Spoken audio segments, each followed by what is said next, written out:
Hello, नमस्कार दोस्तों, कैसे हो आप? आई होप आप बहुत ज़्यादा अच्छे होंगे। आज का जो अपना टॉपिक रहेगा सामान्य विज्ञान में वो रहेगा तंत्रिका तंत्र।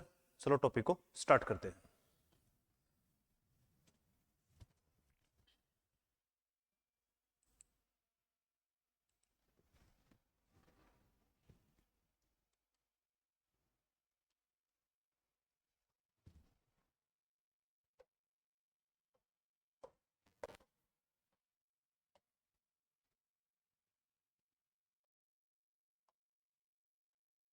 नर्वस सिस्टम का अपन अध्ययन करते हैं। तंत्रिका तंत्र, nervous system, nervous system,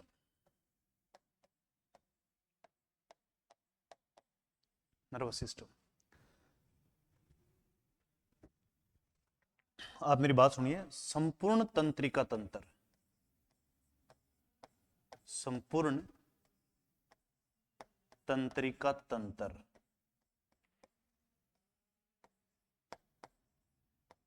ectoderm किससे निर्मित है? एक्टोड्रम से निर्मित है। ध्यान रखना, ये वर्ड आपको दिमाग में रखना चाहिए, रहना चाहिए। एक्टोड्रम से निर्मित है। किससे निर्मित है? एक्टोड्रम से निर्मित है।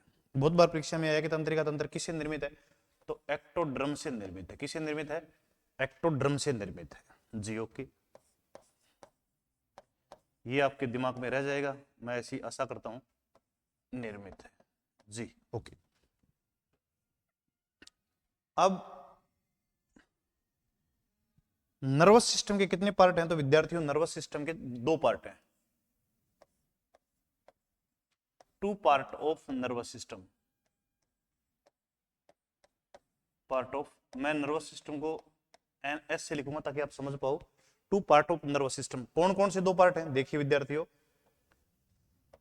पहला जो पार्ट है, मेन पार्ट वही है, इसका ये अध्ययन करेंगे अपन। तो पहला जो पार्ट है उसका नाम है CNS। क्या? CNS। और दूसरा जो पार्ट है इसको बोलते हैं ANS। क्या बोलते हैं? इसको बोलते हैं ANS। ये जो 2 नंबर पार्ट है। और यहां जो CNS है इसका अर्थ है केंद्रीय तंत्रिका तंत्र। अर्थ क्या है इसका? सेंट्रल नर्वस सिस्टम, केंद्रीय तंत्रिका तंत्र, केंद्रीय तंत्रिका तंत्र। अब बात करते हैं कि ये केंद्रीय तंत्रिका तंत्र किस किस से मिलकर बना। तो इसमें दो चीजें पाई जाती हैं, उनका अपन को अध्ययन करना है। केंद्रीय तंत्रिका तंत्र में एक तो पाया जाता है मानव का मस्तिष्क, ब्रेन। मस्तिष्क का अपन अध्ययन करेंगे। ब्रेन मतलब मस्तिष्क का अध्ययन करेंगे। दूसरा अपन इसके अंदर देखने वाले हैं उप ब्रेन, जिसे अपन बोलते हैं स्पाइनल कॉर्ड। क्या बोलते हैं? स्पाइनल कॉर्ड, जिसे बोलते हैं मेरु रज्जु। क्या बोलते हैं?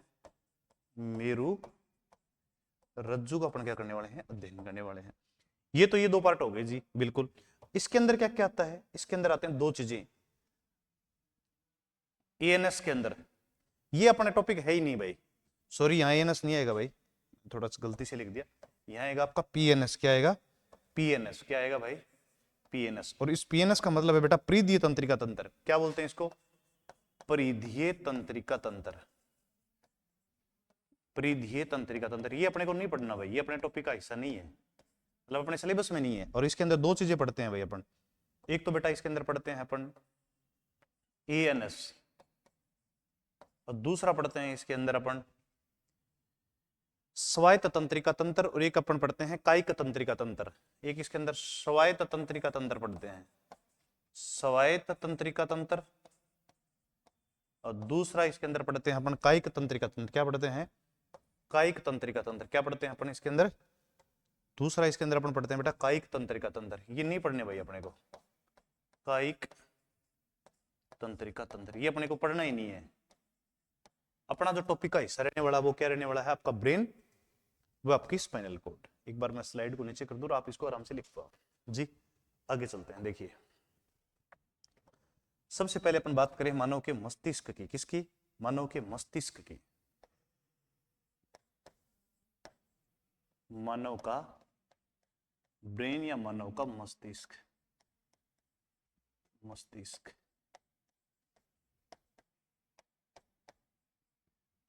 मानव का मस्तिष्क या ब्रेन। अब बात करते हैं कि मानव के मस्तिष्क की संरचनात्मक एवं कार्यात्मक इकाई है कौन है। उसी से सवाल बनेगा, संरचनात्मक नात्मक एवं कार्यात्मक इकाई है इसकी, कार्यात्मक या क्रियात्मक इकाई। कार्यात्मक इकाई जो है वो है बेटा इसकी तंत्रिका कोशिका, जिसको बोलते हैं न्यूरॉन्स। क्या बोलते हैं? न्यूरॉन्स। न्यूरॉन्स बोलते हैं। क्या बोलते हैं? न्यूरॉन्स। जिसका नाम है, दूसरा जिसका नाम ये आप याद रखना, तंत्रिका कोशिका। कौन सी कोशिका? तंत्रिका कोशिका। तंत्रिका कोशिका। आगे सुनो। अब चूंकि न्यूरॉन्स है तो एक चीज और समझ लेते हैं कि स्टडी ऑफ जो ब्रेन है वो क्या कहलाता है? Study of brain. देखो जो कोशिका होगा उसी का तो अध्ययन करेंगे। इसको कहते हैं बेटा न्यूरोलॉजी। कौन सा लॉजी कहते हैं इसको?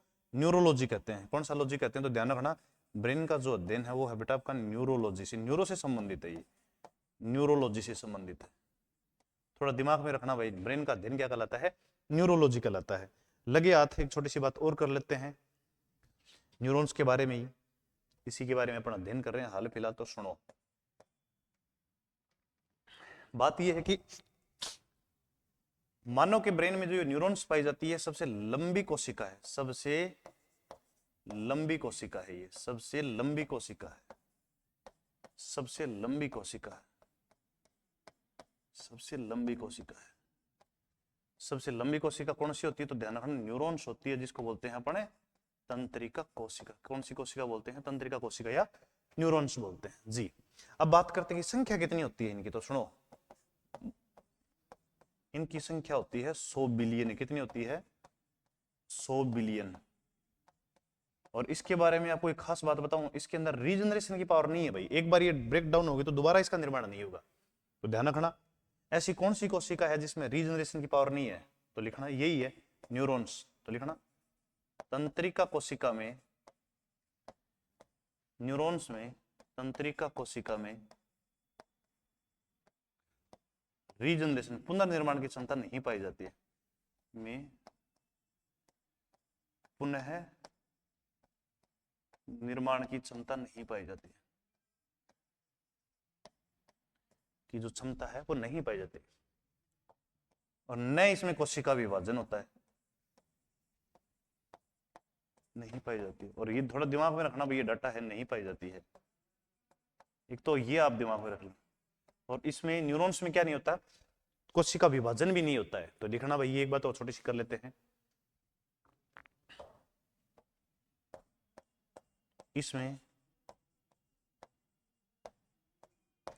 सेल डिवीजन नहीं होता है। इसमें क्या नहीं होता है? सेल डिवीजन भी नहीं होता। दो तीन बातें बताई है मैंने, एक बार उनको बहुत अच्छे से अपने दिमाग में फिट कर लो ताकि मैं आपको बहुत अच्छे से पढ़ा पाऊं। देखो अपन अध्ययन किसका कर रहे हैं? मानव ब्रेन का। किसका कर रहे हैं? मानव ब्रेन का। मानव ब्रेन की जो संरचनात्मक एवं क्रियात्मक इकाई है उसका क्या नाम है? न्यूरॉन्स। और सबसे लंबी कोशिका है, और इनकी संख्या कितनी है? 100 बिलियन। और स्टडी ऑफ जो ब्रेन है, इसका मतलब न्यूरॉन्स का दिन है। न्यूरॉन दिन क्या कहलाता है बेटा? न्यूरोलॉजी कहलाता है। ये एक ऐसी कोशिका जिसमें रीजनरेशन पावर बिल्कुल भी नहीं पाई जाती। क्या नहीं पाई जाती है? इसका दोबारा सा निर्माण क्या हो सकता है? क्या बिल्कुल नहीं हो सकता है। आगे सुनो, और इसमें सेल डिवीजन भी नहीं होता है। सुनो आगे की बात। अब एक छोटी सी बात अपन और कर लेते हैं, मानव की जो मस्तिष्क का वो भार कितना है वो देख लेते हैं। भार कितना है विद्यार्थियों? ध्यान रखना, भार की बात करें तो सबसे पहले अपन देखते हैं मेल में। किसमें? मेल में। पुरुष के अंदर इसका जो भार पाया जाता है वो पाया जाता है 450 ग्राम। 450 ग्राम। और फीमेल मतलब महिला के अंदर इसका भार पाया जाता है 1350 ग्राम। 1350 ग्राम महिला के अंदर क्या पाया जाता है? इसका भार। ये थोड़ा डाटा अपने दिमाग के अंदर रखना भाई। अब मैं आपको एक बात और समझाना चाह रहा हूं, सुनो। मानव का मस्तिष्क जो है ना वो किस में सुरक्षित रहता है? मानव का मस्तिष्क जो है वो स्कूल मतलब खोपड़ी में क्या रहता है? सुरक्षित रहता है। खोपड़ी को बोलते हैं कपाल। सुनो, अब इसकी मैं आपको डायग्राम से इन चीजों को समझाने वाला हूं। सुनो, अब मानव का मस्तिष्क, मानव का मस्तिष्क मस्तिष्क, खोपड़ी। अब आज आपको पता चलेगा खोपड़ी का मतलब क्या है। खोपड़ी जिसे बोलते हैं कपाल। कपाल में क्या रहता है? सुरक्षित रहता है। कपाल में क्या रहता है? सुरक्षित रहता है। कपाल में सुरक्षित रहता है भाई। और इस कपाल को कहते हैं मानव का ब्रेन बॉक्स। इसे क्या कहते हैं? कपाल को। ध्यान रखना भाई, ब्रेन बॉक्स कौन है? तो कपाल है। दिमाग में रख लेना, मैं लिख देता हूं। ब्रेन बॉक्स है ये। क्या है ये? Brain box. रह जाएगा आपका दिमाग में? बिल्कुल सर रह जाएगा। एक बात और सुनो। और मानव के कपाल के अंदर टोटल कितनी हड्डियां पाई जाती हैं? कितनी अस्थियां पाई जाती है? तो सुनो, मानव कपाल में, मतलब मानव की खोपड़ी में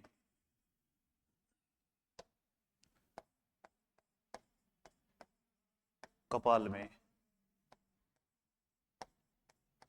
8 हड्डियां पाई जाती है। 8 क्या पाई जाती हैं? बोन्स पाई जाती है। अब 8 बोन कौन सी होती है? इसका अध्ययन अपन कहां करेंगे? अपन करेंगे कंकाल तंत्र में। कंकाल तंत्र जब मैं आपको पढ़ाऊंगा ना, तो वहां डिटेल से बताऊंगे कि मानव के मस्तिष्क के अंदर कौन कौन सी हड्डी है और कौन कौन सी हड्डी कहां, कौन सी हड्डी है। एक बात तो सुनो, मानव के ब्रेन जो है ना, उसके अंदर एक झिल्ली पाई जाती है। मानव के ब्रेन में एक झिल्ली पाई जाती है। उस झिल्ली का नाम याद रखना भाई। मानव के मस्तिष्क में, मानव के मस्तिष्क में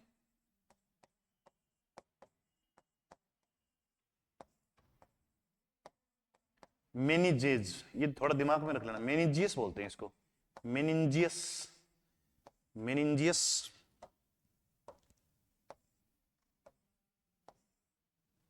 झिल्ली पाई जाती है। थोड़ा दिमाग में रखना भाई, ये झिल्ली पाई जाती है। झिल्ली पाई जाती है। तो मानव के ब्रेन में कौन सी झिल्ली पाई जाती है? ये हमने बेसिक बात की है एक बार। अब थोड़ा सा आगे बढ़ने वाले हैं। ठीक है जी। एक बार मैं इसको स्क्रॉल डाउन कर देता हूं, आप इसका आराम से क्या ले पाओगे? स्क्रीनशॉट ले पाओगे। देखो मैंने क्या लिखा है। मानव के मस्तिष्क का टोटल भार कितना बेटा? तो पुरुष की बात करोगे तो कितना है मानव के मस्तिष्क का भार? 1450 ग्राम। और महिला का जो भार है मस्तिष्क का, वो कितना है?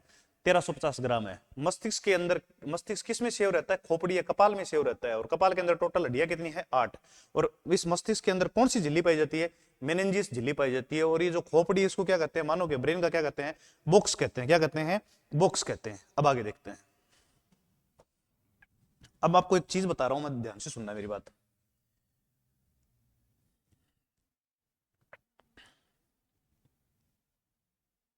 सुनो,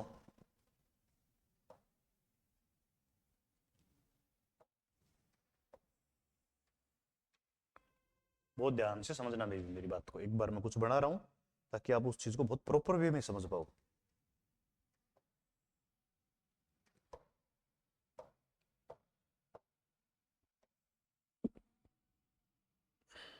बहुत बढ़िया तरीके से मैं इसको समझाने वाला हूँ, एक्सप्लेन करने वाला हूँ। आप जो है ना, वो इस चीज को बहुत आराम से समझ पाएंगे फिर।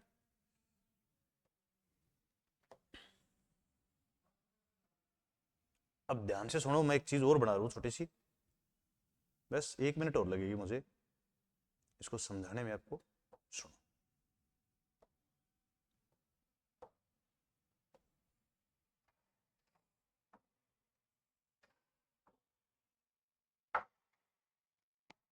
आप इस चीज का आराम से डायग्राम उतार सकते हैं। एक बार देख,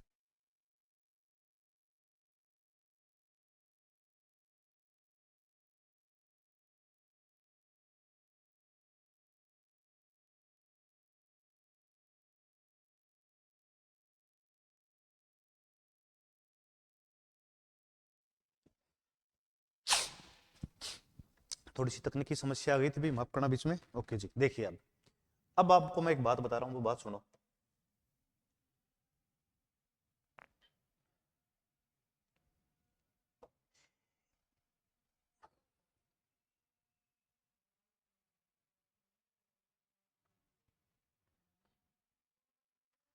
कोशिश करो कि भी मैं आपको बहुत ही प्रॉपर वे में समझा पाऊं, है ना।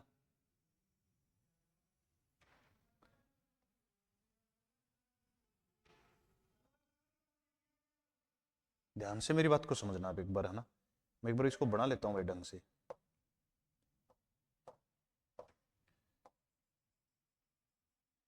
बिल्कुल, इसको अपन बहुत ही, आप कभी जीवन भर में भूल ही नहीं पाओगे कि मैंने आपको कैसे पढ़ाया था मानव का तंत्रिका तंत्र। और एक सवाल जो है वो आपका गलत नहीं होने वाला है, एक बार तो खाली आप देख लो। जी सुनो,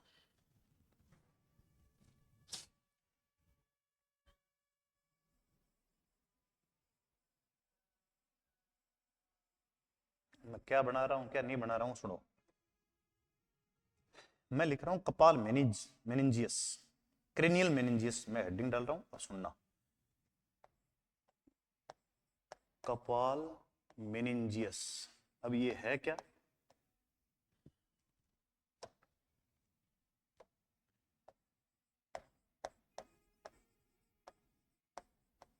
सुनो आप ध्यान से सुनो। देखो कपाल मेनिंजियस कुछ नहीं है, 3 लेयर है इसके अंदर। मस्तिष्क की जो खोपड़ी है उसके अंदर 3 लेयर पाई जाती है, एक तो आउटर लेयर, एक मिड लेयर, एक आंतरिक लेयर। आउटर लेयर को बोलते हैं अपन ड्यूरामीटर, कौन सा मीटर बोलते हैं? ड्यूरामीटर। और मिड के अंदर जो लेयर है उसको बोलते हैं एरेक्नोइड मीटर, और जो अंदर वाली है उसको बोलते हैं पायामीटर।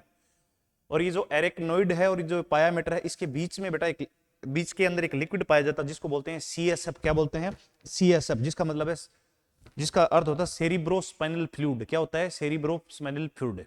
जी ओके। ये सेरिब्रोस्पाइनल फ्लूइड जो है वो रक्षा करता है भारी आघातों से, किसकी? मस्तिष्क की। अब एक बार देखना, एक बार आप, मैं एक छोटी सी बात लिख देता हूं, फिर आप उस चीज को बहुत बेहतर तरीके से समझ पाओगे। सुनना,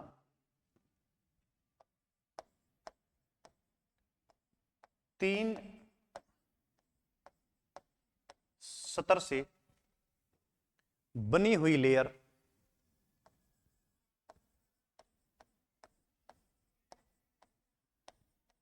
बनी हुई लेयर मतलब परत, परत मानव मस्तिष्क वह 2 चीजों को सुरक्षित रखती है भाई, मानव के मस्तिष्क व मेरुरज्जु मतलब स्पाइनल कॉर्ड को क्या रखती है? कवर रखती है, सुरक्षित रखती है। अब कौन है वो 3 लेयर? उन 3 लेयरों का काम क्या है? अपन सारी चीजें अपन क्या है डिस्कस करेंगे डिटेल से। सुरक्षित रखती है, देखिए अब कौन सी 3 लेयर है, देखो आराम से देखो। अब देखो भैया आप, ये जो आपको आउटर लेयर दिखाई दे रही है ये वाली, इसको बोलते हैं बाह्य परत। कौन सी परत बोलते हैं इसको? बाह्य परत, ये परत। और इस परत का नाम है ड्यूरामीटर। क्या नाम है इसका? ड्यूरामीटर। कौन सा मीटर? ड्यूरामीटर। ये कपाल के पहले आपके हेयर होते हैं, फिर आपकी खोपड़ी होती है, खोपड़ी के अंदर क्या होता है? ड्यूरामीटर। जो टच होता है वो ड्यूरामीटर है जी। एक है ये अंदर वाली, ये है आपकी मध्य परत। कौन सी परत है ये आपकी बेटा? मध्य परत है। इसको बोलते हैं एरेक्नोइड लेयर, एरेक्नोइड मीटर। क्या बोलते हैं? Arachnoid matter. जी बिल्कुल। और ये जो बिल्कुल अंदर है ना, इसको बोलते हैं पायामीटर, आंतरिक परत है ये अंदर वाली जो है ये अंदर वाली, इसको बोलते हैं आंतरिक परत, आंतरिक परत। इसको बोलते हैं पायामीटर। कौन सा मीटर बोलते हैं बेटा इसको? पायामीटर बोलते हैं। अब सुनो, तो मस्तिष्क के बाहर 3 लेयर पाई जाती हैं, उन 3 लेयरों को एक साथ क्या कहते हैं? कपाल मेनिंजियस कहते हैं। क्या कहते हैं? कपाल मेनिंजियस कहते हैं। बाहर वाली कौन सी है? ड्यूरामीटर। मध्य वाली कौन सी है? Arachnoid mater. और अंदर वाली कौन सी है? बिल्कुल अंदर, उसको क्या बोलते हैं? पायामीटर। और भाई साहब इसके अंदर कौन सुरक्षित है? भाई साहब ये है मानव मस्तिष्क। कौन है यहाँ पे? यहाँ पे है भाई, यहाँ पे है मानव का मस्तिष्क। ये है भाई आपका मस्तिष्क, ये है यहाँ पे मस्तिष्क। यहाँ पे मस्तिष्क सुरक्षित रहता है। आपको समझ में आ रहा है क्या? अब ये क्या है भाई साहब? आपको ये भी तो दिखाई दे रहा होगा सर। बिल्कुल, ये है आपकी स्पाइनल कॉर्ड। कौन सी कॉर्ड है बेटा? ये स्पाइनल कॉर्ड है। कौन सी कॉर्ड है? इसको बोलते हैं स्पाइनल कॉर्ड। कौन? इसको बोलते हैं बेटा मेरुरज्जु। कौन सी रज्जु बोलते हैं इसको? मेरुरज्जु। मेरुरज्जु जिसको बोलते हैं स्पाइनल कॉर्ड।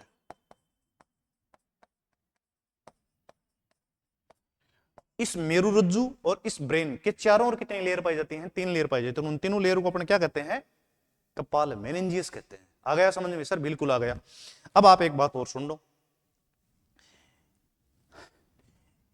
इसके बीच में ये जो आपको मैं थोड़ा सा इसको कलर्ड कर देता हूं ताकि आप उस चीज को बहुत बेहतर तरीके से समझ पाओ। सुनो, यहां पे बेटा, यहां पे मैं इसकी बात कर रहा हूं, यहाँ पे मैं इसको थोड़ा कलर्ड कर रहा हूं, आप इस चीज को समझो ये है क्या, वो मैं आपको बताना चाह रहा हूं। आप देखो एक बार,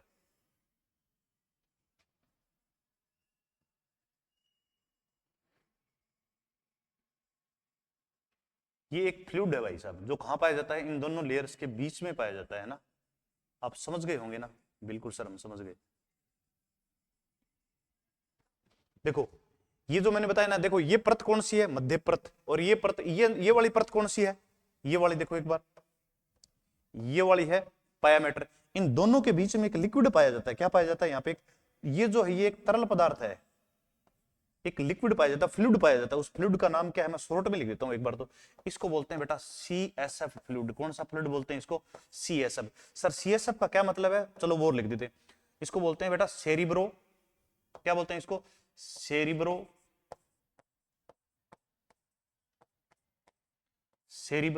स्पाइनल फ्लूइड, स्पाइनल फ्लूइड क्या बोलते हैं? Cerebro spinal fluid. ये एक लिक्विड है भाई साहब। क्या है? आपको समझ में आया होगा? बिल्कुल सर, समझ में आ गया। ये CSF कहां पाया जाता है? Cerebro spinal fluid. ये लिक्विड कहां पाया जाता है? आपकी मध्य परत और पायामेटर के बीच में पाया जाता है। बिल्कुल, चलो इसको लिखते हैं। तो हेडिंग लिख देता हूं मैं यहां पे CSF।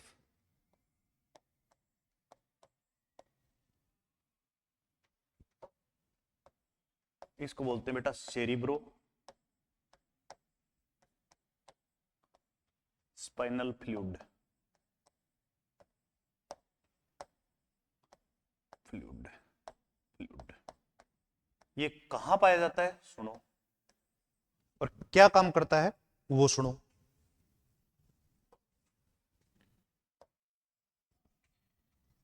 यह तरल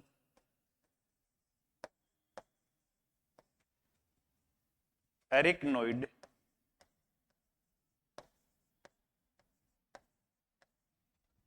व पायामेटर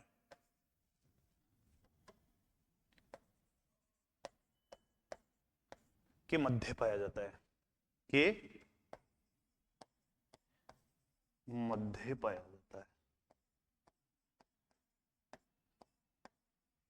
ठीक है, पाया जाता है वो तो ठीक है, बात समझ में आ गई जी। ओके, अब इसके काम क्या है वो सुनो। इसके कार्य क्या है? ये काम क्या करता है भाई? इंपॉर्टेंट बात तो वो है ना। इसके CSF के कार्य क्या है? सेरिब्रो स्पाइनल फ्लूइड के जो कार्य क्या है वो देखते हैं अपन। देखो एक बात सुनो, आप ऐसे ही समझ लो। क्या आपके मस्तिष्क का भार आपको महसूस होता है क्या? सर बिल्कुल नहीं होता है। रीजन, क्योंकि मस्तिष्क के अंदर जो ये फ्लूइड पाया जाता है, ये बायोन्सी पाई जाती है, इसमें उत्प्लावनता पाई जाती है। ये लगातार ऊपर की ओर फोर्स लगाता है, जिसके कारण आपके मस्तिष्क का भार जो आपके कंधों को महसूस नहीं होता है। दूसरा, बाह्य जो आघात लगते हैं ना, उसको मस्तिष्क से क्या रखता है? सुरक्षित रखता है। और तीसरा इसका इंपॉर्टेंट कार्य है, ये मस्तिष्क को जो जरूरी पोषक तत्व है वो क्या करता है? प्रदान करता है। सुनो तो, पहला कार्य लिखो, यह उत्प्लावनता, उत्प्लावनता जिसे बोलते हैं बायोन्सी। एक फोर्स होता है जो ऊपर की ओर लगता है, जिसके कारण तो अपन जो कभी कभी अपन कुंड में से पानी की बाल्टी निकालते हैं, जब तक वो बाल्टी कुंड के अंदर रहती है ना, तब तब वो आपको भारी नहीं लगती, क्योंकि जल जो है, लिक्विड है, वो लगातार ऊपर की ओर जो फोर्स बल लगाता है उसको बोलते हैं बायोन्सी। क्या बोलते हैं? बायोन्सी। यह उत्प्लावनता लगाता है, मतलब उत्प्लावन बल लगाता है,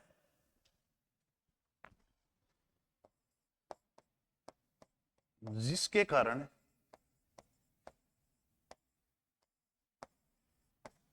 कारण कंधों को मस्तिष्क का भार नहीं लगता है। कंधों को ब्रेन का भार महसूस नहीं होता है, ब्रेन का भार महसूस नहीं होता है।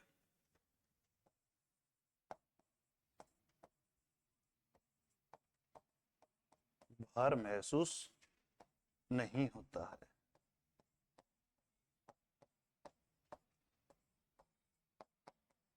दूसरा का काम करता है, सुनो, ये बाह्य आघातों से बचाता है, मस्तिष्क को बाह्य आघातों से बचाता है। तो लिखना, मस्तिष्क को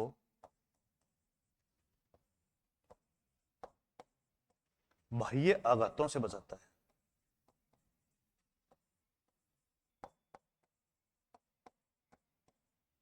आघातों से बचाता है, से बचाता है।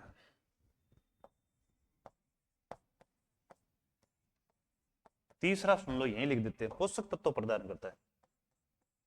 आवश्यक पोषक तत्व प्रदान करता है। भाई मस्तिष्क को काम करने के लिए ऊर्जा तो चाहिए ना, तो वो पोषक तत्व यही देगा, आवश्यक पोषक तत्व है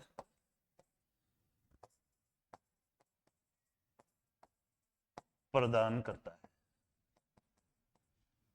आई होप आपकी जो है वो मेरी बात बहुत अच्छे से आपको समझ में आई होगी। स्क्रीनशॉट वगैरह ले सकते हो, पक्का? जी बिल्कुल सर। अब आगे चलते हैं सर। बिल्कुल चलो, कोई दिक्कत नहीं है। अब अपन चलते हैं मस्तिष्क के भागों पर। मस्तिष्क के कितने भाग होते हैं, कौन सा भाग क्या काम करता है, इन सब चीजों को अपन क्या करने वाले हैं, देखने वाले हैं। भाई देखिए आप,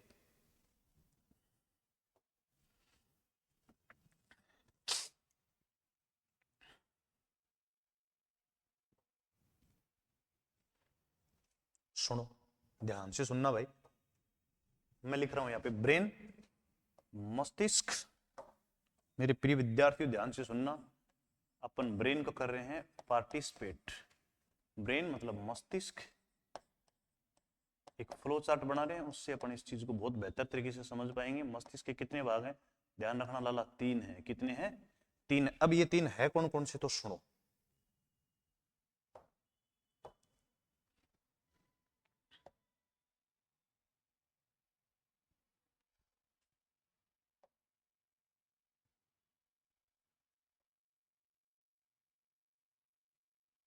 देखो भाई, इसको थोड़ा सा मैं समझ लेता हूँ, थोड़ा सेट कर लेता हूँ मामला ये, इसको बहुत बेहतर तरीके से, ताकि आप जो है इस चीज को समझ पाए भाई।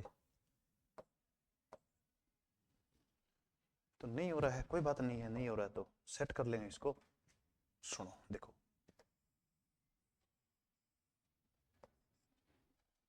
एक ये वाला भाग, एक ये वाला भाग, और एक जो है ये वाला भाग।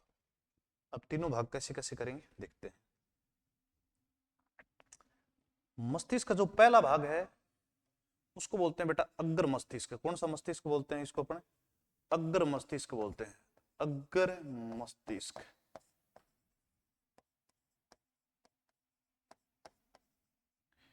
इसको इंग्लिश में बोलते हैं बेटा फोर ब्रेन। कौन सा ब्रेन बोलते हैं, फोर ब्रेन बोलते हैं। जी सर, समझ में आ गया। एक होता है बेटा मध्य मस्तिष्क। कौन सा मस्तिष्क होता है, मध्य मस्तिष्क। ये 2 नंबर हो गया आपका मध्य मस्तिष्क। और ये है आपका पश्च मस्तिष्क। कौन सा मस्तिष्क है, पीछे वाला भाग है, पश्च मस्तिष्क। पश्च मस्तिष्क। देखिए अब एक बार थोड़ा ऊपर करते हैं इसको, इसको करते हैं डिटेल से, इसकी एक्सप्लेन करते हैं। अब ये वाला जो भाग है ना, ये वाला, इसके अंदर ये खुद 2 कितने भागों से मिलकर बना है भाई, ये तो गड़बड़ हो रखी है थोड़ी सी।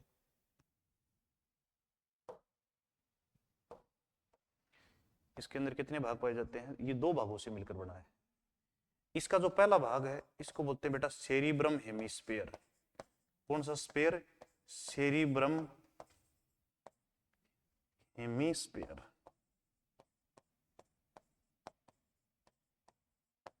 स्पेयर। और इसको बोलते हैं बेटा पर मस्तिष्क। क्या बोलते हैं, पर मस्तिष्क। इसी को ही बोलते हैं बेटा पर मस्तिष्क। यही है आपका पर मस्तिष्क। दूसरा जो भाग है इसको बोलते हैं बेटा डाइसेफ्लोन। कौन सा भाग बोलते हैं इसको, डाइसेफ्लोन। डाइन डाइसेफ्लोन। सर समझ में आ रहा है, सर बिल्कुल आ रहा है। और डाइसेफ्लोन के अंदर कितने भाग पाए जाते हैं, इसके अंदर 3 पार्ट पाए जाते हैं। इसके अंदर कितने पार्ट पाए जाते हैं आपके, 3 पार्ट पाए जाते हैं। कौन कौन से पाए जाते हैं अपना देखते हैं एक बार। देखिए भाई, पहले जो भाग है उसको बोलते हैं बेटा एपिथेलेमस। क्या बोलते हैं? एपिथेलेमस। एपिथेलेमस। समझ में आ रहा है आपके? सर बिल्कुल आ रहा है, कोई दिक्कत नहीं। दूसरा जो भाग है उसको बोलते हैं बेटा थैलेमस। कौन सा भाग बोलते हैं इसका? अपना बोलते हैं इसको थैलेमस। थैलेमस। और तीसरा जो मस्तिष्क का भाग है डाइसिप्लिन में उसको बोलते हैं हाइपोथैलेमस। कौन सा थैलेमस बोलते हैं? हाइपोथैलेमस बोलते हैं। जी सर, ये भी समझ में आ गया। अब करते हैं नीचे, थोड़ा स्क्रॉल करते हैं। और मिड ब्रेन के अंदर ऐसा कुछ है नहीं भी खास बात। मिड की ब्रेन के अंदर एक स्ट्रक्चर पाई जाती है, 4 ऑप्टिक लोब पाए जाते हैं जिसको बोलते हैं कॉर्पोरा क्वाड्राजेमिया। तो मैं एक बार छोटा सा लिख देता हूं इसके अंदर, है ना। इसके अंदर पाया जाता है भाई साहब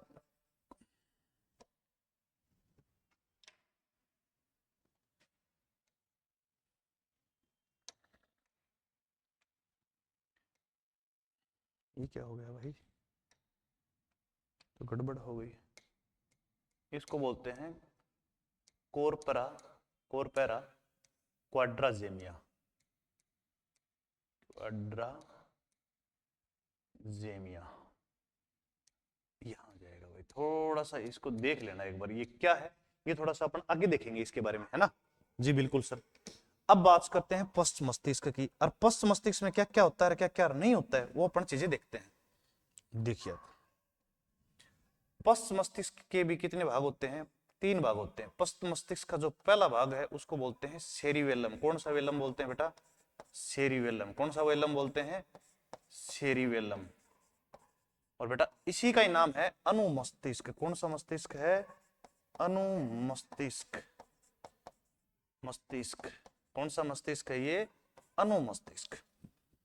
इसका जो दूसरा भाग है, नमूना ध्यान से देखना, उसके दूसरे भाग का क्या नाम है? इसके दूसरे भाग का नाम है पोन्स। क्या नाम है? पोन्स। बड़ी इंपॉर्टेंट चीज है भाई ये पोन्स भी। अब क्या इंपॉर्टेंट काम करती है वो तो अपन आगे देखेंगे। और तीसरा जो भाग है बेटा वो है मेडुला ओब्लांगेटा। कौन सा गेटा? Medulla oblongata. देखते हैं इसका भी एक बार, तो अपन इसको पार्टिसिपेट ही कर रहे हैं खाली। Medulla oblongata. अंत में मैं आपके एक बात लिख देता हूं यहां, जो बहुत इंपॉर्टेंट बात है। मस्तिष्क का सबसे बड़ा भाग जो है ना वो सेरिब्रम हेमिस्फीयर होता है। तो आप नोट करके अपने दिमाग में लिखना, मानव मस्तिष्क का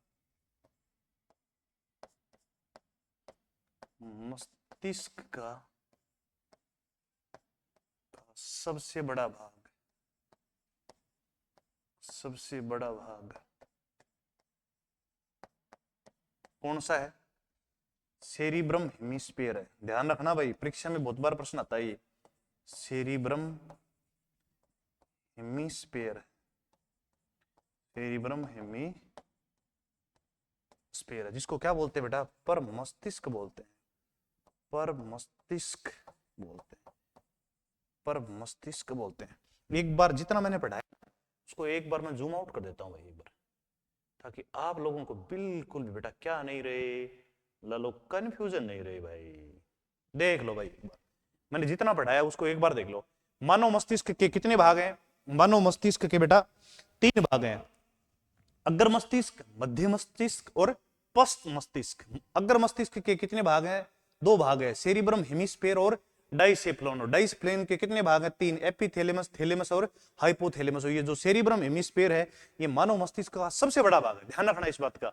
और मिड ब्रेन जो है ना उसको अंदर एक 4 ऑप्टिक लोब पाए जाते हैं जिनको बोलते हैं कॉर्पोरा क्वाड्राजेमिया।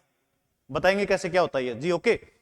और पश्च मस्तिष्क के 3 भाग होते हैं, सेरिवेलम जिसको बोलते हैं अनुमस्तिष्क, दूसरा इसके अंदर पोन्स और तीसरा इसके अंदर मेडुला ओब्लांगेटा। अब ये क्या काम करते हैं, क्या काम नहीं करते हैं, इसको बेटा अपन बड़े ध्यान से देखेंगे। एक बार जो है आप लोग इसका आराम से क्या ले लो, स्क्रीनशॉट ले लो।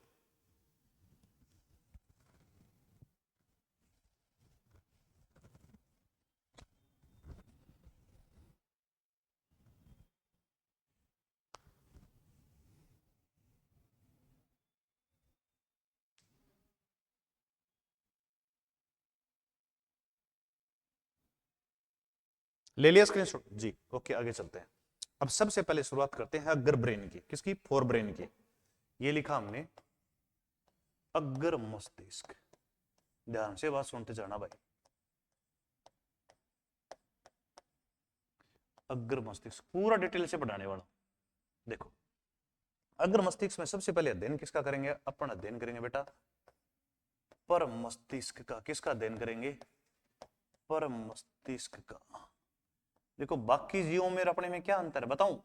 मानव का जो पर मस्तिष्क सबसे एडवांस है, सबसे ज्यादा विकसित है, इसलिए ये दूसरों पर क्या करता है? राज करता है। देखो मानव का मस्तिष्क,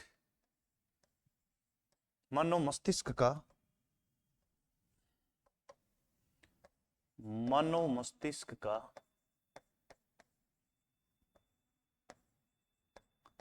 सबसे बड़ा एवं विकसित भाग है। सबसे बड़ा एवं एडवांस्ड पार्ट है, विकसित भाग।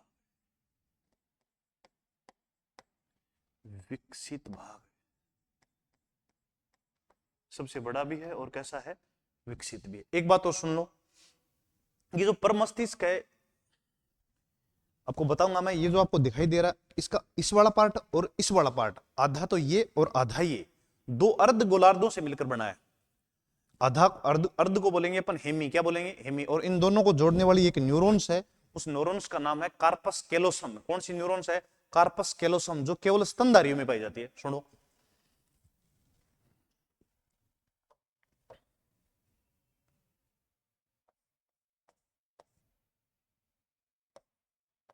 पर मस्तिष्क दो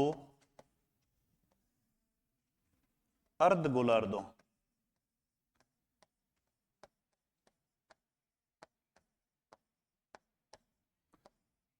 इन अर्ध गोलार्धों का नाम याद रखना भाई। इसको अर्ध आधे को बोलते हैं हेमी। क्या बोलते हैं?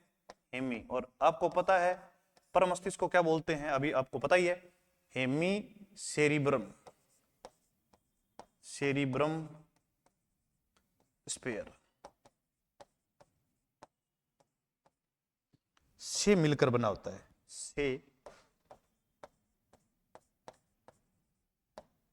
से मिलकर बना होता है। से मिलकर बना होता है। अब ये कैसे होते हैं मैं आपको पूरा डिटेल दिखाऊंगा। बना होता है और इन दोनों अर्ध गोलार्धों के मध्य एक न्यूरॉन्स पाया जाता है, उस न्यूरॉन्स का नाम है कार्पस कैलोसम। ध्यान रखना।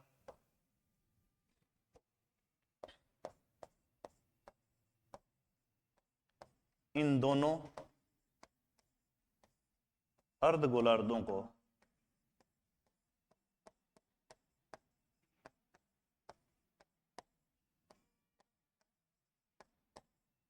कौन जोड़ता है? ये जोड़ता है कार्पस कैलोसम। ध्यान रखना भाई, कार्पस कैलोसम न्यूरॉन्स जोड़ता है। Corpus callosum, corpus callosum neurons, corpus callosum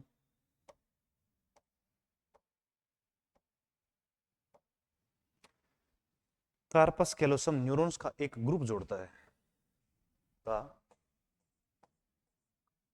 का कार्पस कैलोसम। क्या गड़बड़ होगी भाई? थोड़ी सी गड़बड़ आ गई। उफ, कैलोसम फिर से कोई ना कोई मक्खी बैठ गई क्या? का एक ग्रुप जोड़ता है। एक ग्रुप, ध्यान से सुन लेना भाई मेरी एक बात है, मैं इसको थोड़ा सा अंडरलाइन कर रहा हूं यहाँ। ये जो कार्पस कैलोसम है ये क्या है? न्यूरॉन्स का एक ग्रुप है। न्यूरॉन्स का क्या है कि ये ग्रुप है। ये क्या करता है? इन दोनों अर्धगोलार्धों को आपस में जोड़ता है। समझ में आ गया? जी बिल्कुल सर। आगे बताओ। आगे बताएंगे भाई, एक बार आप इसको जो है ना उसका स्क्रीनशॉट वगैरह ले लेना। जी ओके, सुनो आगे। अब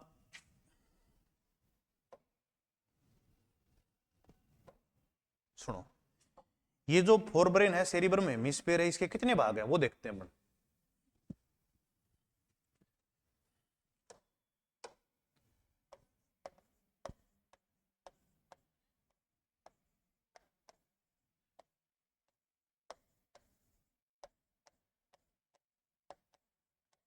मैं आपको डिटेल से बताने वाला हूँ। सेरिब्रम, हेमिस्फीयर, इसके कितने भाग हैं भाई साहब? दो भाग हैं। एक तो इसका आउटर पार्ट है, आउटर पार्ट को कोर्टेक्स बोलेंगे, और इनर पार्ट को क्या बोलेंगे? मेडुला बोलेंगे। क्या बोलेंगे?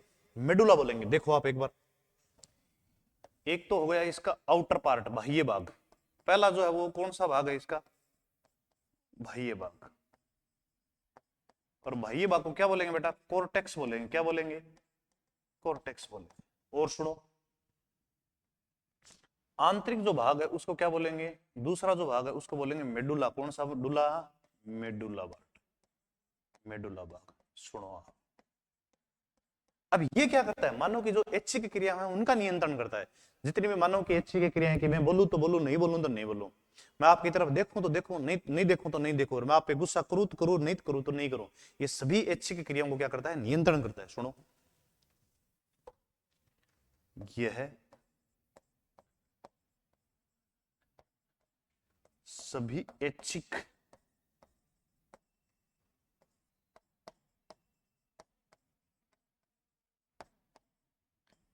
क्रियाओं पर नियंत्रण करता है। भाई साहब सेरिब्रम पढ़ लिया तो ऐसा मान लेना मस्तिष्क सारा ही पढ़ लिया। नियंत्रण करता है जी। अब बात करते हैं भाई साहब इसके अंदर कौन कौन से क्षेत्र पाए जाते हैं। तो सुनो, इसके अंदर 4 लोब पाए जाते हैं, मैं इसकी बात कर रहा हूं।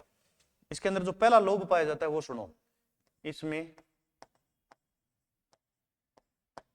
4 लोब, लोब को बोलेंगे पिंड पाए जाते हैं। उनके अलग अलग काम होते हैं। 4 पिंड पाए जाते हैं, पाए जाते हैं। देखो पहले पिंड का क्या नाम है? सुनो, पहले पिंड का नाम है फ्रंटल लोब। कौन सा लोब? फ्रंटल लोब, जिसको बोलते हैं फ्रंटल पिंड, फ्रंटल लोब। मैं दिखाऊंगा आपको मानव का मस्तिष्क बना के कौन सा कहां है। दूसरा पाया जाता है पेराइटल लोब। कौन सा लोब पाया जाता है? Parietal lobe. लोब का मतलब बाल को पिंड होता है। और तीसरा पाया जाता है टेम्पोरल। क्या पाया जाता है? Temporal lobe. जी सर समझ में आ रहा है।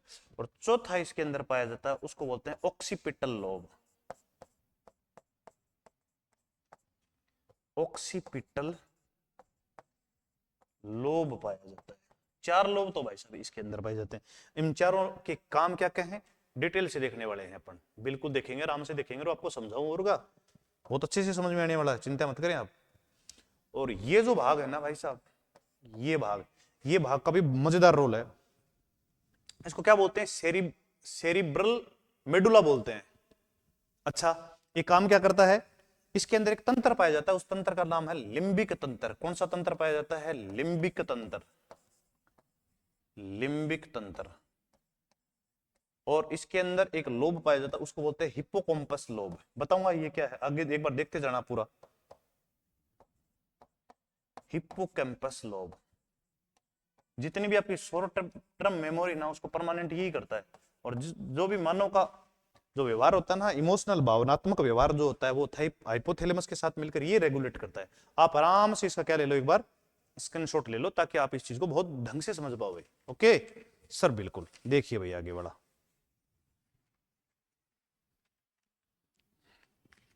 मैं इसको आपको डायग्राम से समझा दूंगा तो बहुत ज्यादा बढ़िया रहेगा। इसके एक पार्ट है बाह्य भाग जिसको कॉर्टेक्स, सेरिब्रल कॉर्टेक्स, एक है सेरिब्रल मेडुला। समझ में आ गया सर? बिल्कुल। देखिए अब एक बार, अब तो अपन चलते हैं भाई साहब, जो हमारा पढ़ना, जो हमारा इंपॉर्टेंट बात हमारी रह कहां गई, ये पढ़े भाई। सुनो,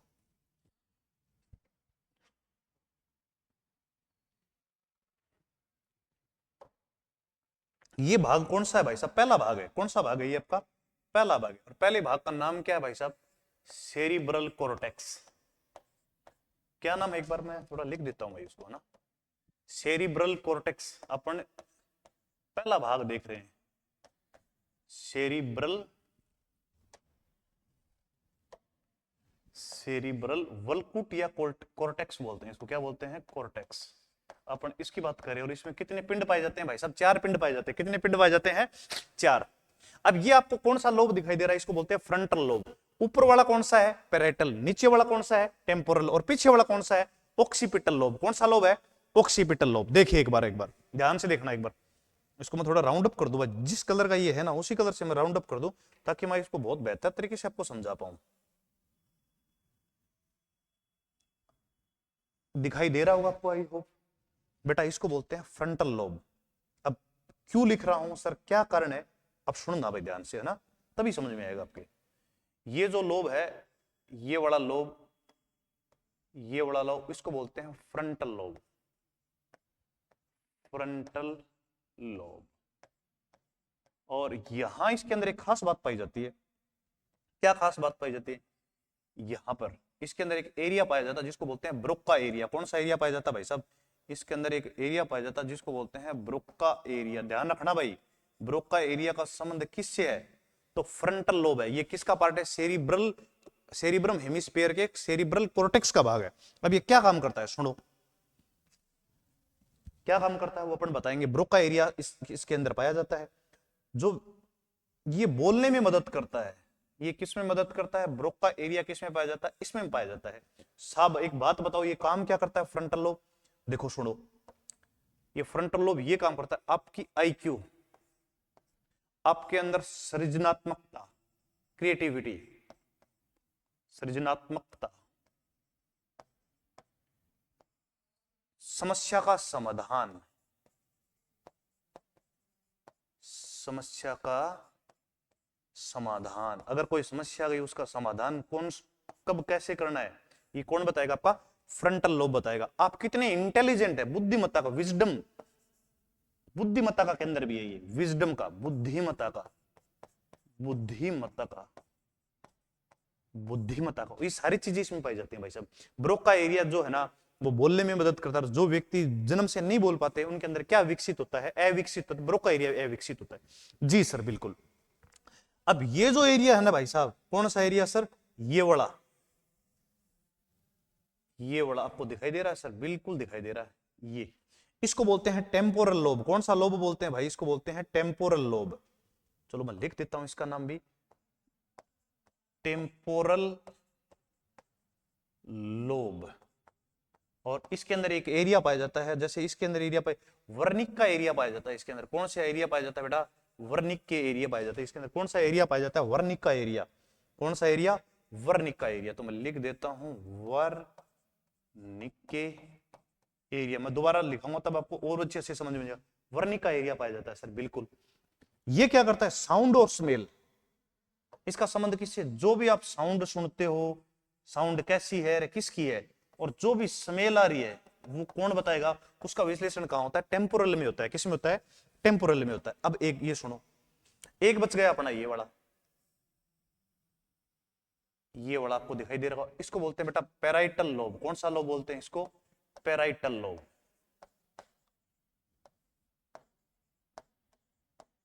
लोब। अब इसके अंदर क्या होता है सर, बताओ आप, सारी बातें बताओ, सुनो तो। अगर आपको हीट लग रही है और आपको पता लग रहा है, तो हीट कौन बताएगा? आपका यही बताएगा। अगर आपको कोई टच कर रहा है, टच सेंस वो इसी के अंदर है। अगर आपको क्या महसूस हो रहा है? प्रेशर महसूस हो रहा है, दबाव महसूस हो रहा है, यही बताएगा। यदि आपको क्या महसूस हो रहा है? टेम्परेचर, ताप महसूस हो रहा है, तब कौन बताएगा? यही बताएगा, पैराइटल लोब बताएगा। और यदि आपको क्या लग रही है, यदि आपको कोल्ड महसूस हो रहा है, ठंडी महसूस हो रही है, स्किन के ऊपर जितने भी आप टच वगैरह करते हो, प्रेशर वगैरह देते हो, तो सारी बातें कहां पता चलती है? इसी भाग में पता चलती हैं। सुनो, एक और रह गया भाई अपना, इसका क्या नाम है? सुनते हैं, ध्यान से देखते हैं इसको भी। देखो, अब बच गया ये वाला लोब। दिखाई दे रहा है सर? बिल्कुल दे रहा है। इसको बोलते हैं बेटा ऑक्सीपिटल लोब। कौन सा लोब बोलते हैं इसको? Occipital lobe. इसका नाम है ऑक्सीपिटल लोब। Occipital lobe. ये किससे संबंधित है? आपकी दृष्टि से संबंधित है। आपकी जो आंखें हैं वो इसी से कनेक्ट है, दृष्टि से संबंधित है। आप जो अपनी आंख में इमेज लेते हो ना, उल्टा बनता है वहां इमेज, और उस दृष्टि से संबंधित। एक बार लिख देता हूं, देखो मेरी बात सुनो।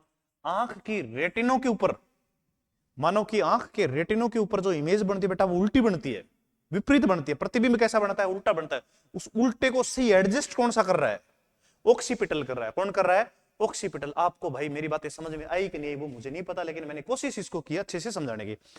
देखो कितने लोब बताए मैंने, 4 लोब बताए हैं, ध्यान से देख लेना। एक फ्रंटल लोब है जिसमें ब्रोका एरिया पाया जाता है, जो बोलने से संबंधित है। आपकी आईक्यू, आपकी सृजनात्मकता, आपकी समस्या का समाधान, आपकी बुद्धिमत्ता, आपकी इंटेलिजेंट, सारी इसी से संबंधित है। पैराइटल लोब बता रहा है कि आपको ठंड लग रही है कि नहीं लग रही है, किसी ने आपके हाथ को टच किया है, आपके ऊपर प्रेशर पड़ा है, सारी बातें यही बताने वाला है।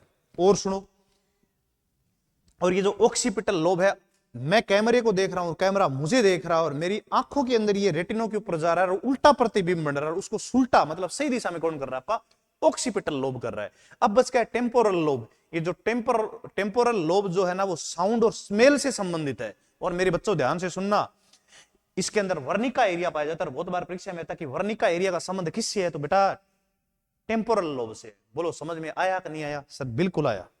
ओके जी, अब आगे चलते हैं। सुनो, आगे की कहानी सुनना। अभी इससे टेम्पोरल क्या करता है, क्या नहीं करता है, अपन बात करने वाले हैं।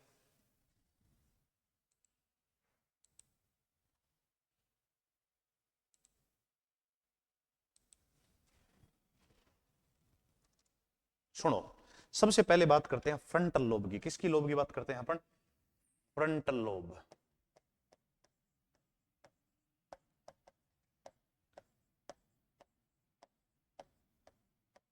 सुनो भाई, फ्रंटल लोब क्या करता है, क्या नहीं करता है, सुनो। इसके अंदर देखो, आपकी आईक्यू कितनी है? आपके अंदर सृजनात्मकता, नई पुरानी चीजों से नई चीज बनाने की जो क्षमता होती है उसको बोलते हैं क्रिएटिविटी। बोलते हैं ना कि ये क्रिएटिव बच्चे हैं। आपकी डिसीजन मेकिंग मतलब निर्णय लेने की क्षमता, आप निर्णय सही ले पाते हो कि नहीं ले पाते हो, निर्णय लेने की क्षमता, निर्णय लेने की क्षमता। ओके, आप किसी समस्या का समाधान कैसे कर सकते हो? समस्या का समाधान,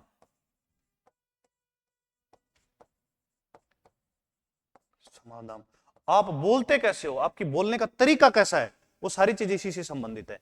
तो पहला इसका ये काम है, दूसरा इसका ये काम है, तीसरा इसका ये काम है, चौथा इसका ये काम है। और मेरे बच्चों ध्यान से सुनना, इसके अंदर कौन सा एरिया पाया जाता है, तो सुनना मेरी बात।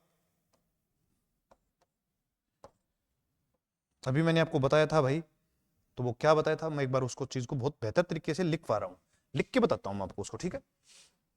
इस पिंड में एक विशेष क्षेत्र पाया जाता है। देखो सुनो, लोब का मतलब पिंड। इस पिंड में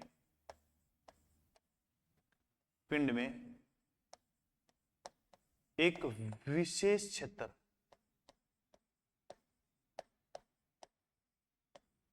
एक विशेष क्षेत्र, उस विशेष क्षेत्र का नाम है वाणी क्षेत्र। क्या क्षेत्र नाम है उसका? वाणी क्षेत्र। और उस वाणी क्षेत्र को कहते हैं ब्रोका एरिया। कौन सा एरिया कहते हैं अपन? Broca area, Broca area. और ये ब्रोका एरिया किससे संबंधित है? बोलने से संबंधित है। किससे संबंधित है? मैं लिख देता हूं, ये वाणी से संबंधित है। किससे संबंधित है? यह वाणी से संबंधित है, वाणी से संबंधित।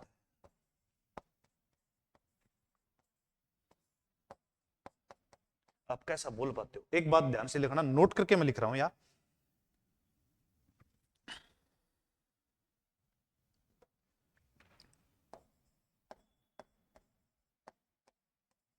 जन्म से गूंगे व्यक्तियों में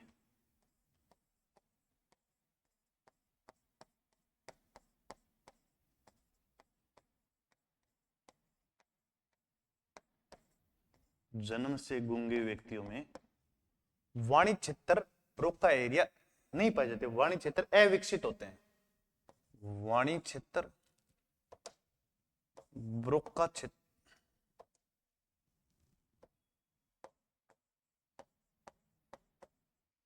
ब्रोका एरिया नहीं पाया जाता है, नहीं पाया जाता है। आप इसका आराम से एक बार क्या ले सकते हो, स्क्रीनशॉट ले सकते हो, ताकि आप इन चीजों को बहुत बेहतर तरीके से समझ पाओ भाई। जी बिल्कुल समझ में आ रहा है सर? बिल्कुल। सृजनात्मकता, आईक्यू, निर्णय लेने की क्षमता, समस्या का समाधान, ब्रोका क्षेत्र, सारी इसी से संबंधित है सर। बिल्कुल बिल्कुल। और ब्रोका एरिया में अगर डैमेज हो गया ना तो आप बोल नहीं पाओगे भाई साहब। सुनो एक मिनट, ये और लिख देते हैं, वाणी इसमें लिख देता हूं। इसमें विकार होने पर वाणी चली जाती है, इसमें विकार आने पर, इसमें डैमेज आने पर वाणी चली जाती है। कोई व्यक्ति बोलना बंद कर देते हैं, ये एरिया बंद हो जाता है, वाणी चली जाती है। आप क्या बोल रही हो और क्या नहीं बोल रही भाई साहब, ये यही बता रहे, वाणी चली जी। ओके, बिल्कुल। चले बढ़े आगे, बिल्कुल बढ़ो सर। सुनो तो, सेकंड अपन पढ़ रहे हैं पेराइटल। क्या कौन सा लोब पढ़ रहे हैं अपन? सेकंड पढ़ रहे हैं पेराइटल। Parietal lobe. और पेराइटल लोब किससे संबंधित है भाई साहब? सुनो, अगर आपको कोई टच करता है, आपको छूता है, तो यही बताएगा कि भाई आपको किसी ने टच किया है। यदि आपको ठंड लग रही है, कोल्ड आपको महसूस हो रहा है, यदि आपको हीट महसूस हो रही है, यदि आपको प्रेशर महसूस हो रहा है, प्रेशर, दबाव, जी बिल्कुल बिल्कुल, तो यही बताता है। और का क्या करता है? इन सब का क्या करता है? विश्लेषण करता है। का विश्लेषण करता है, विश्लेषण करता है।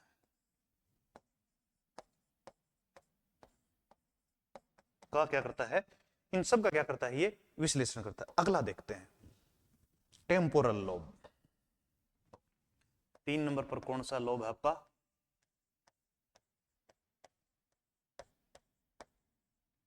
Temporal lobe. अब ये क्या करता है? इसमें एक बात तो मैंने आपको बताई थी, एक इसमें क्या पाए जाते हैं आपके? वर्निका एरियाज पाया जाता है, एक विशिष्ट एरिया पाया जाता है जिसको वर्निका एरिया पाया जाता है। पहला इसका संबंध किससे है? साउंड व स्मेल का विश्लेषण करता है, आवाज व गंध का विश्लेषण करता है, का विश्लेषण करता है, का विश्लेषण करता है, का विश्लेषण करता है। और एक बात ध्यान रखना, इसमें नोट करने वाली बात, जो बात मैंने आपको बताई थी, वो बात यह है, इसमें एक विशेष संवेदी क्षेत्र, इसमें एक विशेष संवेदी क्षेत्र, संवेदी क्षेत्र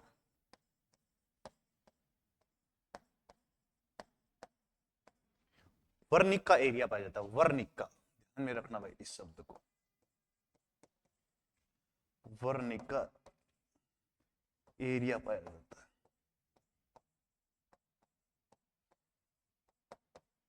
आपको समझ में आ रहा है सर? बिल्कुल पा रहा है। आप एक बार देखो, आप इस चीज को बहुत गहनता से समझे भाई, ताकि आप इसमें बिल्कुल भी आपके दिक्कत नहीं हो भाई। अगला सुनो भाई आप, इसके अंदर एक और एरिया पाया जाता है, उस एरिया का नाम बता दो। Occipital lobe. कौन सा लोब पाया जाता है इसके अंदर? Occipital lobe. चौथा और लिखते हैं इसके अंदर, एक नंबर और, एक और रह गया भाई, ऑक्सीपिटल लोब। ऑक्सीपिटल लोब, ये क्या करता है भाई साहब? ये दृष्टि से संबंधित है, आप देखने से संबंधित है, मैंने बताया था ना, यह दृष्टि से संबंधित है। आप आंखों से देख पाते हो, आंखें यही अपना जो है वो सारा कुछ प्रतिबिंब यही भेजती है, यही विश्लेषण करता है, ये दृष्टि से संबंधित है। बाकी मैं कभी आपको आंखें पढ़ाऊंगा ना, तब बताऊंगा ये कैसे संबंधित है, इतना दिमाग में रखना जी। अगला बच गया आप सेकंड पार्ट, सेरिब्रल मेडुला। कौन सा पार्ट बच गया? सेकंड, सेरिब्रल या सेरिब्रम एक ही बात है, मेडुला आंतरिक पार्ट बच गया। इसके अंदर क्या पाया जाता है? इसके अंदर लिम्बिक सिस्टम पाया जाता है। क्या, कौन सा क्षेत्र पाया जाता है? Limbic system. इसको इमोशनल ब्रेन कहते हैं। क्या कहते हैं इसको?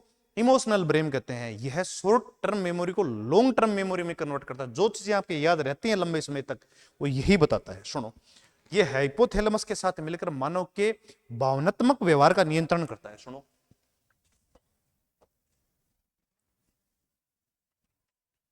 इसमें एक सिस्टम पाया जाता है, इसको बोलते हैं लिम्बिक तंत्र। लिम्बिक तंत्र पाया जाता है, लिम्बिक तंत्र। और इसी कहते हैं इमोशनल ब्रेन। क्या कहते हैं इसको? इंसान जब इमोशनल होता है तो यही काम करता है, इसको कहते हैं इमोशनल ब्रेन। क्या कहते हैं इसको? Emotional brain. इसमें क्या पाया जाता है? इसमें हिप्पोकैम्पस लोब पाया जाता है। सुनो, कौन सा लोब पाया जाएगा? तो सुन लो भाई, हिप्पोकैम्पस लोब पाया जाता है। कैंपस लोब पाया जाता है,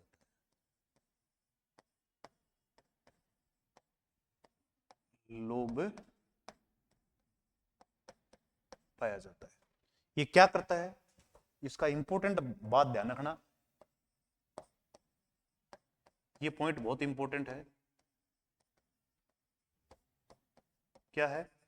यह शॉर्ट टर्म मेमोरी को, अभी आपने किसी चीज को देखा उसको लॉन्ग टर्म मेमोरी,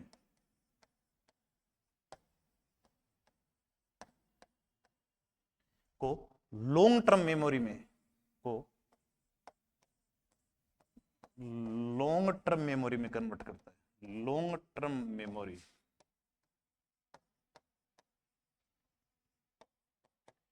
में बदलता है। एक काम और करता है ये, सुनो, ये हाइपोथैलेमस के साथ मिलकर मानव के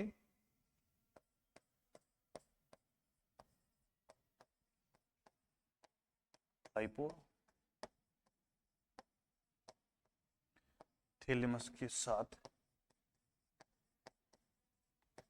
मिलकर मानव के भावनात्मक व्यवहार पर नियंत्रण करता है। मानव के या इंसान के भावनात्मक व्यवहार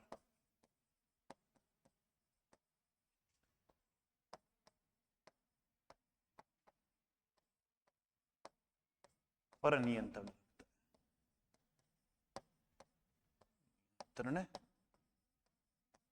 रखता है। मैंने सारी चीजें आपको लिख लिख के भाई साहब बहुत ही शानदार तरीके से कोशिश की है बताने की। अब ये क्या करता है क्या नहीं करता है देख लो भाई आप एक बार। सभी प्रिय विद्यार्थी इसका आप आराम से क्या ले पाएंगे? स्क्रीनशॉट ले पाएंगे जी। ओके, आप इसको एक बार देख लें भाई, ताकि मैं थोड़ा इसको और भी अच्छे से समझा पाऊं। सुनो, अब इसके अंदर फोर ब्रेन के अंदर एक और पार्ट बचेगा जिसको बोलते हैं डाइसेफ्लोन। क्या बोलते हैं? डाइसेफ्लोन। सुनो, हमने लिखा था डाइसेफ्लोन।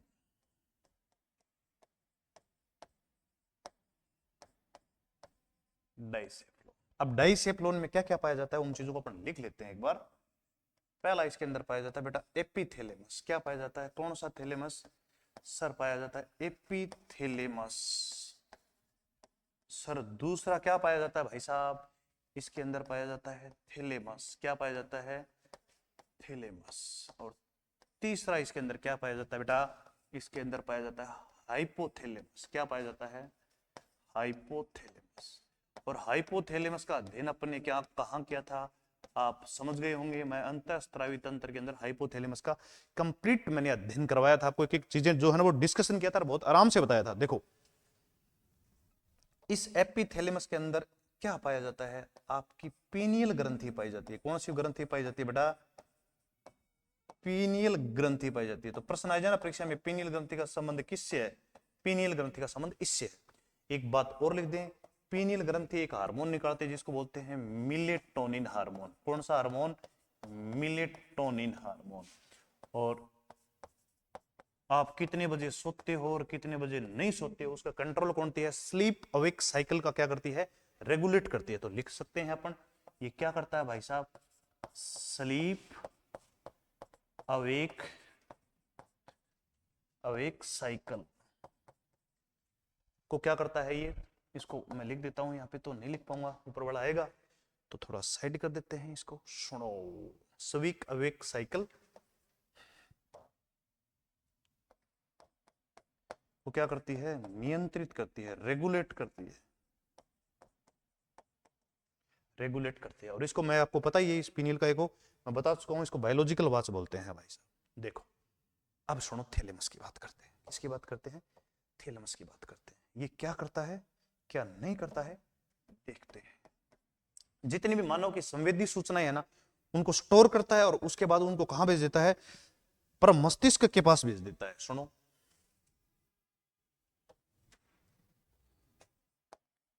सभी संवेदी सूचनाओं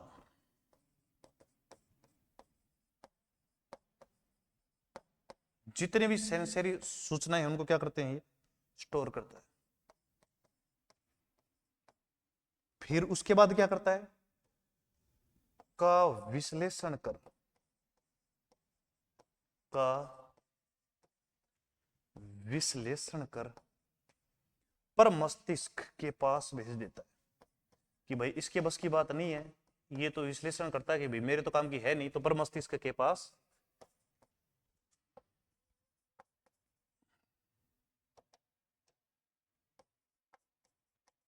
भेजता है। जी सर, समझ में आ गया, बिल्कुल आ गया। संवेदी सूचनाओं का मतलब है ज्ञानेंद्रियों की बात कर रही है।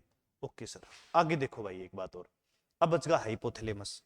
भाई साहब ये क्या करता है क्या नहीं करता, आप लोगों को पता नहीं है क्या? सर बिल्कुल पता है, थोड़ा सा बता ही दो। तो सुनो, तो सुनो काम की बात। ये अंतःस्रावी तंत्र और तंत्रिका तंत्र दोनों को जोड़ने का कार्य करता है। क्या करता है, तापमान को नियंत्रित करता है, को नियंत्रित करता है। इसीलिए कहते हैं शरीर का तापमापी। क्या कहते हैं इसको, शरीर का तापमापी। और क्या करता है सर, सुनो, भूख लग रही है कि नहीं लग रही, खाना खाना है कि नहीं खाना है, ये यही बताता है। पानी पीना है कि नहीं पीना, प्यास का, यही। किसी पे प्रेम आ रहा है मतलब भावनाओं का केंद्र है ये। किसका केंद्र है ये, भावनाओं का केंद्र है। जितनी भी आपकी आदतें हैं, इन आदतों का निर्माण कहां होता है, हाइपोथैलेमस में होता है। और बाकी डिटेल से जानकारी आप अंतःस्रावी तंत्र वाले विभाग में देख लेना, और आप लोगों मेरे लालो समझ में आ जाएगा। आराम से आप इसका क्या ले पाओगे, एक बार स्क्रीनशॉट ले सकते हो। डाइसेफ्लोन में 3 भाग है, एपिथैलेमस, थैलेमस, हाइपोथैलेमस। एपिथैलेमस के अंदर क्या पाई जाती है, आपकी पीनियल ग्रंथि पाई जाती है। और ये पीनियल ग्रंथि कौन सा हार्मोन निकालती है बेटा, मेलेटोनिन निकालती है, जो स्लीप अवेक साइकिल को कंट्रोल करता है। इसीलिए इसको बोलते हैं बायोलॉजिकल बात। ये थैलेमस जितने भी सेंसरी सूचनाएं आती हैं, सारी सूचना को कहां भेज देता है, आपके पर मस्तिष्क के पास भेज देता है। और साथ में क्या कर लेता है, उनका स्टोर भी कर लेता है। बच गया हाइपोथैलेमस, शरीर के तापमान को नियंत्रित करता है, इसलिए शरीर का तापमापी कहते हैं। और आपको भूख लगी कि नहीं लगी, पानी पीना है कि नहीं पीना है, भूख लग जाएगी, आपने खाना खा लिया तो पेट भर गया, उसका तृप्ति के अंदर भी यही है। और जितनी भी आपकी भावनाएं हैं, सुख वाले दुख वाले, सभी को क्या करता है, कंट्रोल करता है। और आदतों को भी, जितनी भी अच्छी आदतें हैं बुरी आदतें हैं, सबका निर्माण इसी में होता है।